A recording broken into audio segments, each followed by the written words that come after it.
The book of Numbers. This fourth book of the Bible carries forward the story of Israel after their exodus from slavery in Egypt. God had brought them to Mount Sinai, and he entered into a covenant with them there.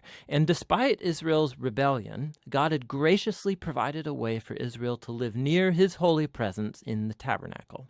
So the book of Numbers begins as Israel wraps up their 1-year stay at Mount Sinai, and they head out into the wilderness on their way to the land that God promised to Abraham. Now, the book's storyline is designed according to the stages of their journey. So the first section begins at Mount Sinai, but then they set out and travel to the wilderness of Paran.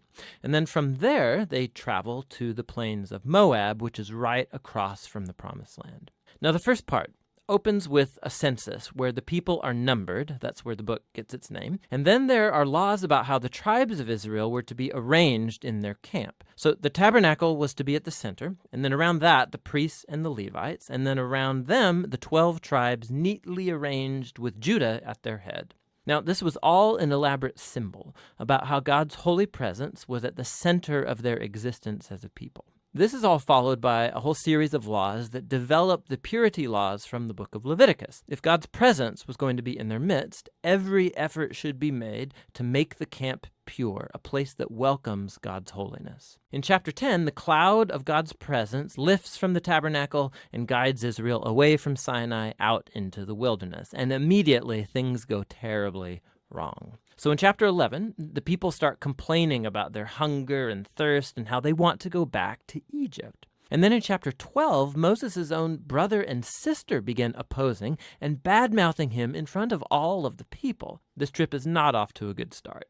The next section begins as the Israelites arrive in the desert of Paran, about halfway to the Promised Land. And God tells Moses to send out the 12 spies, one for each tribe, so they can scout out the Promised Land. So when the spies all return, 10 of them say that there is no chance Israel can survive there because the Canaanites will destroy them. But there are 2 spies, Caleb and Joshua, who say that God can save them. But the 10 whip up the people into a fearful rage, and they start planning a mutiny. They're going to appoint a new leader and head back to Egypt. So God is understandably angry, and Moses intercedes on the people's behalf. He calls God to be faithful to his promises to Abraham. And so God does, but not at the expense of his justice. He gives these Israelites what they want, to not enter the land. And God sentences this generation to wander in the wilderness for 40 years until they die. Only their children will get to enter the Promised Land.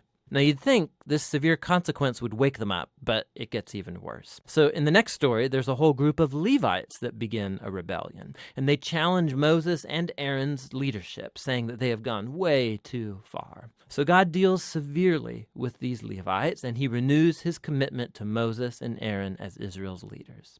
Now, as they leave the region of Paran and hit the road, it goes downhill yet again. The Israelites start complaining again about their thirst, and they ask why Moses even brought them out of Egypt in the first place. So God tells Moses to speak to a rock to bring out water for all of the people. But Moses doesn't really do this. He oversteps his bounds. He hits the rock twice and then says, "You rebels, do we have to bring water out of this rock?" So Moses dishonors God by putting himself in God's place as the one who brings out the water. And so Moses brings down on himself the same fate as the wilderness generation. He too will die in the desert and never get to enter the Promised Land. After this, the Israelites rebel yet again, and God brings a very strange judgment on them, venomous snakes to come and bite the people. And so Moses again intercedes on behalf of the people. And God tells Moses to do this, to make a bronze snake and to lift it up on a pole, so that whoever looks at this snake would be healed of the poisonous snake bite. It's a very strange symbol, but it speaks to the challenge that God has by being faithful to his covenant. He's right to bring justice on the Israelites' evil and sin. But even God's justice gets transformed into a source of life for those who will look to God for healing. From here, the people head into the plains of Moab, and the first main part of the section focuses on the strange figure of Balaam. So the king of Moab is freaked out at this huge group of people traveling through his territory. So he hires a pagan sorcerer, Balaam, to pronounce curses on Israel. And 3 different times, Balaam finds that he cannot curse them.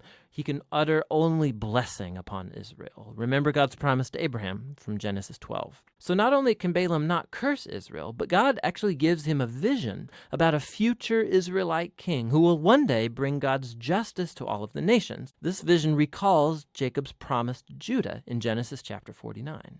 Now, it's worth stopping to reflect on the flow of the book so far. The rebellion stories in the wilderness, they just heap up on one another, getting worse and worse. And while God does bring partial acts of judgment on Israel, he's also kept showing mercy, providing food and water along the way. And so the Balaam story, it shows God's grace in bright colors. Because here's Israel. They're down in the camp, grumbling and rebelling. But up in the hills, unbeknownst to them, God is protecting and even blessing them.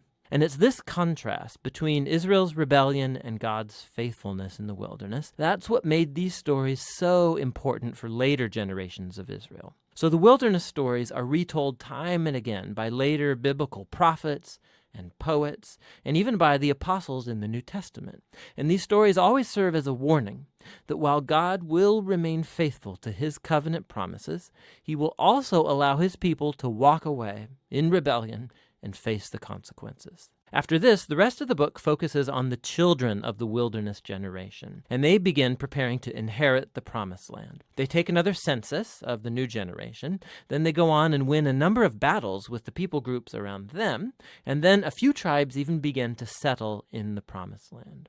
So the book ends with the new generation poised to enter into the land, and Moses is about to deliver his final words of wisdom and warning. But for now, that's what the book of Numbers is all about.